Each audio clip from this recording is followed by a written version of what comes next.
Hello, world and universe. Welcome to the Trevor Donald Experience. Manifest your truth. And if you're new to the channel, please hit that like and subscribe button. And for my continued followers, I want to say thank you. And I try to come up with videos and commentaries, sometimes that I can relate to, whether it's through space, time, or people. And this one has a connection with Chicago and St. Louis. And I'm from both. My mother was from Chicago, went to Farragut High School and SIU Carbondale and SIU Edwardsville. My father is from St. Louis, who went to Sumner High School and went to Carbondale and Edwardsville, and they met in college. And so I've lived in both and currently go back and forth to both. Today in St. Louis, it is a beautiful day. The day before Valentine's Day, it's almost 70 degrees here, so I thought I'd wear a little summery shirt for you, just to entertain you when I give you this crazy story about this young police officer who went from good cop to bad. And this is how it goes. In the summer of 2022, 33-year-old Marcellus Blackwell graduated from the police academy at Lincoln University to more public fanfare than the average police cadet. Blackwell was part of the fourth class at the Missouri State University's Police Academy, the first of its kind at a historically black university. It had been established as a way to bring more people of color into the ranks of policing, an ethos that Blackwell himself spoke to when he was interviewed about his time in the academy a few months before graduating. So he got interviewed on television. He was one of their finest cadets. He told the Jefferson City CBS affiliate that growing up in the suburbs of Chicago, the police force was 90 to 95% white, and he never saw officers who looked like him. It was that disparity that motivated him to get into law enforcement. He said, "It's an opportunity to address the quality of life issues in the black community," Blackwell added. "It's an opportunity to be a part of the change." Listen to all that positivity this young man is speaking. After graduation, Blackwell got hired as an officer in a North County Police Cooperative, an entity established in 2015 that serves 8 small municipalities in North St. Louis County. He started walking a beat on the last day of May 2022. Within a year's time, Blackwell again would be in the headlines for his work as a cop. But this time, it wasn't good. It was all bad. On June 3rd, Blackwell allegedly arrested a man for unlawful possession of a weapon and driving with a revoked license. This is 1 month after he started walking the beat. Blackwell handcuffed him and drove him to the Normandy High School bus lot where the man was still handcuffed. Blackwell fondled him for an extended period of time under the auspices of searching him again. Blackwell filmed at least a portion of the assault, and at one point he put his cell phone down the man's pants. He pulled the man's private part out and stroked it. The assault went on for approximately 10 minutes, after which Blackwell took the man to jail and acted as if the arrest had been normal. In the months that followed, it would become clear that sexual assault was not an isolated incident. Blackwell's phone, Officer Blackwell's phone, showed numerous other videos he'd taken of himself fondling arrestees, suggesting a serial predator abusing the power of the badge to terrorize the very community he'd once told the TV reporter he wanted to help.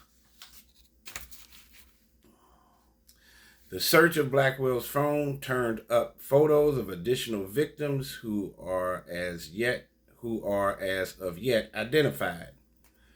Prosecutors included in their court filings the intriguing detail that until 2013, Blackwell went by a different name, Willis Green Overstreet, in Chicago. So he moved from Chicago to St. Louis. Naturally, many wondered what sort of trouble he gotten into before becoming a cop in 2022, and if the North County Co-op should have ever hired him at all. Man, if the police academy and the police force don't properly vet their employees, we are in a world of trouble in America for our public safety. Major Ron Martin with the North County Police Cooperative tells the Riverfront Times he cannot comment on Blackwell beyond the statement they issued upon his initial arrest in June of last year. That statement called the charges against Blackwell massively disheartening and said he'd be held accountable for his actions. It also pointed out rightfully that it was the cooperative that launched the investigation into Blackwell that led to both the state and federal charges.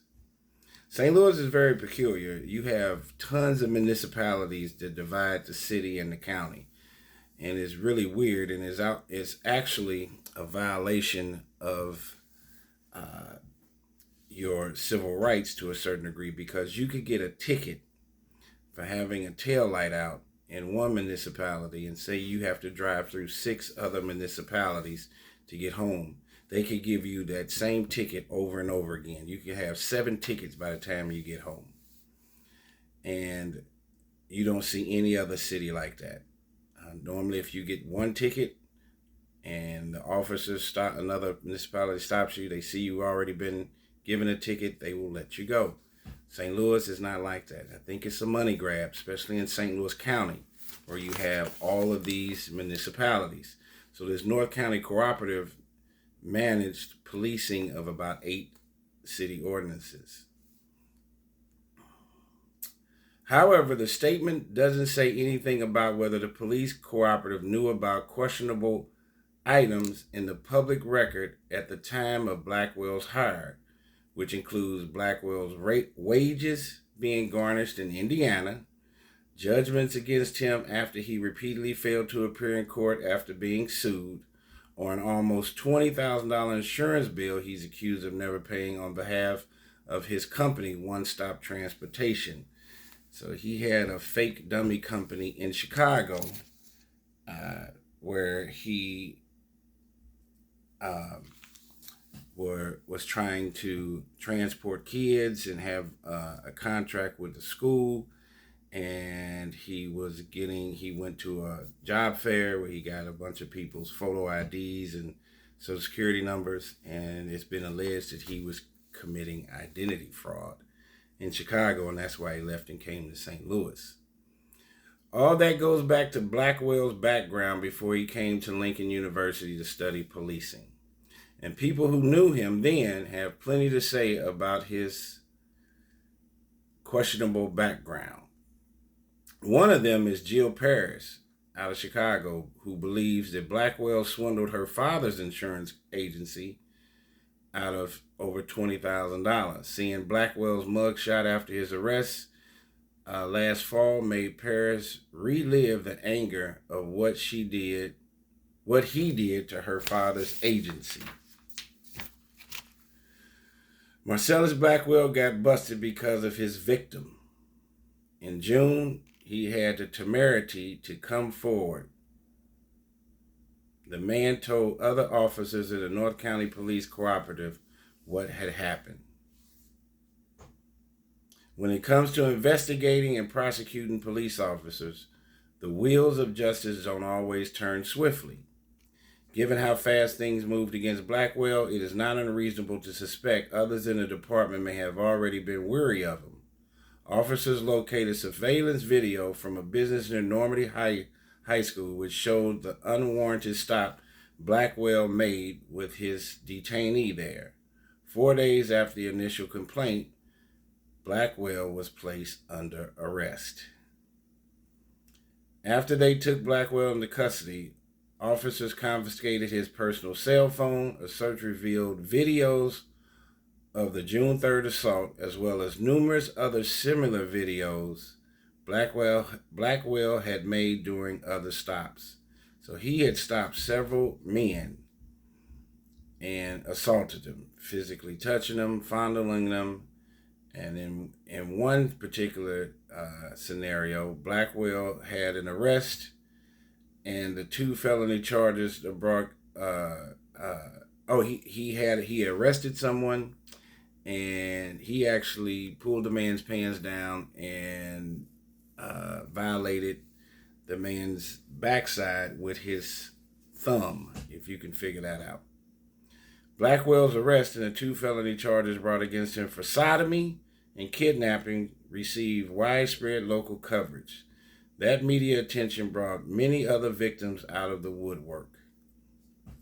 One of those victims was a man identified in the court documents as RM.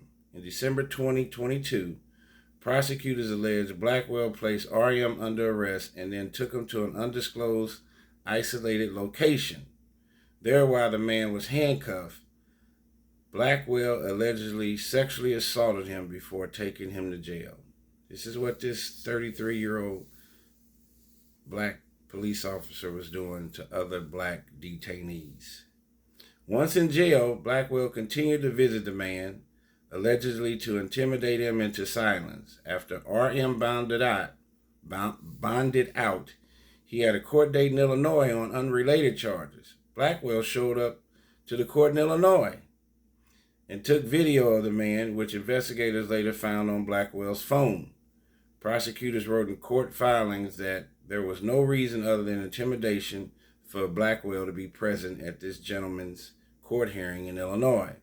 Blackwell also told RM that if he didn't keep his mouth shut, his wife would be charged with a crime.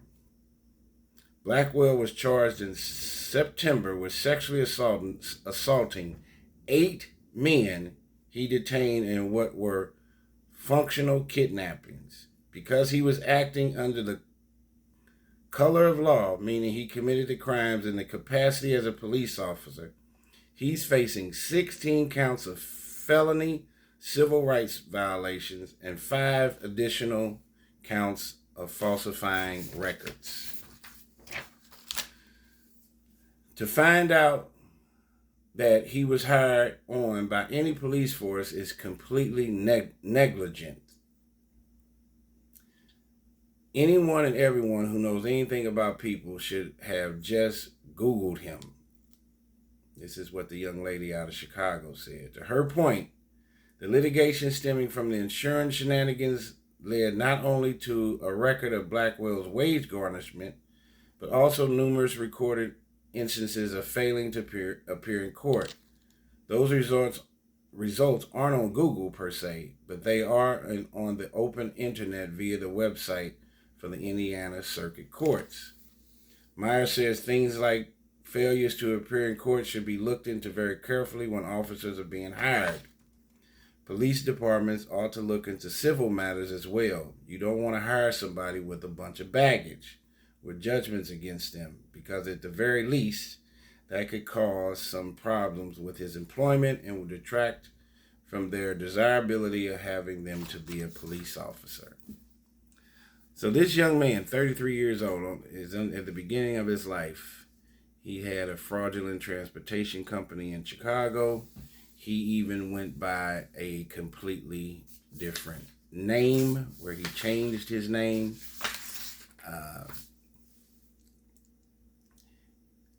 This is a very, very sad situation. And for him, normally you hear cases of police officers detaining individuals and male police officers committing sexual misconduct against women.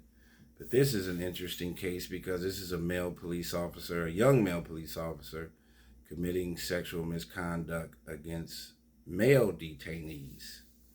And it's also a caricature of a black police officer committing these crimes against black citizens, when he said in his interview leaving the academy that the reason he became a police officer is because he never saw in the suburbs of Chicago any police officers that looked like him. 90 to 95% of them were white.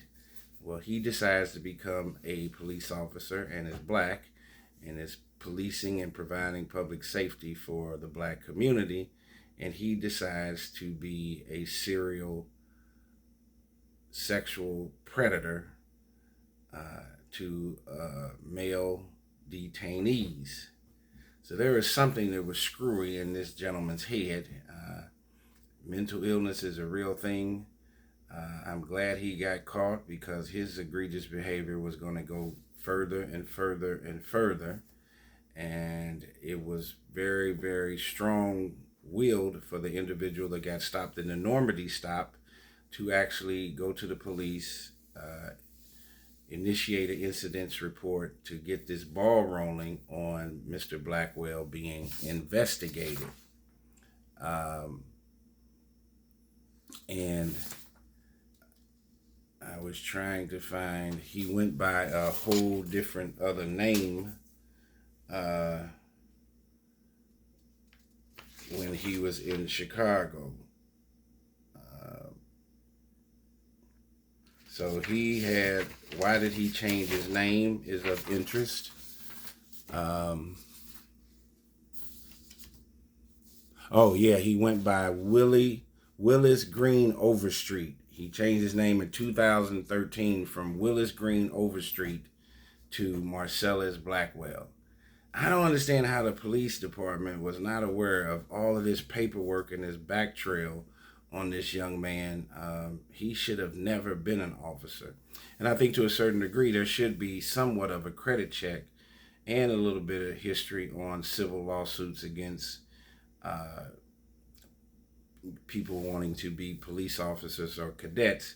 Because if you have a ton of debt and you're out here making traffic stops or drug busts, if you got a ton of debt in the family, you might have a little bit of a human desire to take the money and not send it all back and account for it back at the police station, put some of it in your pocket. That has been an old storyline for many years, especially in the 80s and the 90s when police officers were doing major drug busts. Of course, all the drugs and all the money wasn't getting back to the police department. Those guys were splitting it up and pocketing some of it. And if you are having financial strain at home, you're out here with a badge and a gun where you can stop anybody and make up a story to rob them, let alone to sexually assault them.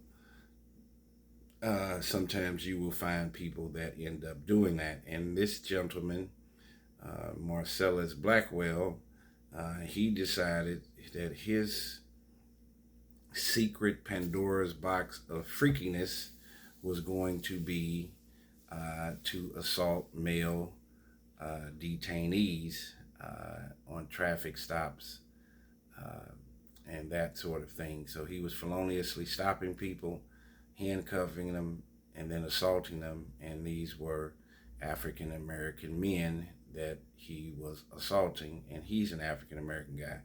So I don't know if he had a thing for evidently he had a thing for same-sex individuals. There's no indication that he did this to any women.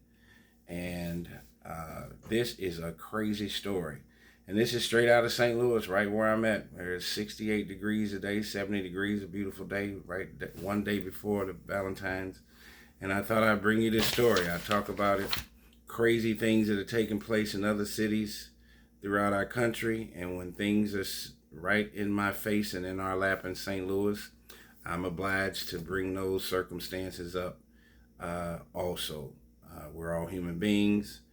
Some of us make conscious and unconscious mistakes, but this gentleman, Marcellus Blackwell, last year was making conscious decisions to commit sexual misconduct against black male detainees that he was stopping and doing video recording it, fondling folks, and assaulting male detainees, and even recording it and keeping it for himself. So he is in a world of trouble. He's in the federal holding jail. His court date should be coming up this summer. But take a look at this case. This was not easy to even do a video on because there's so many layers to it. And I have to tell you, I actually got stopped by this gentleman. And of course, nothing happened. when he was doing his training, he was with another veteran officer, and they stopped me for running slowly rolling through a stop sign right in Wellston.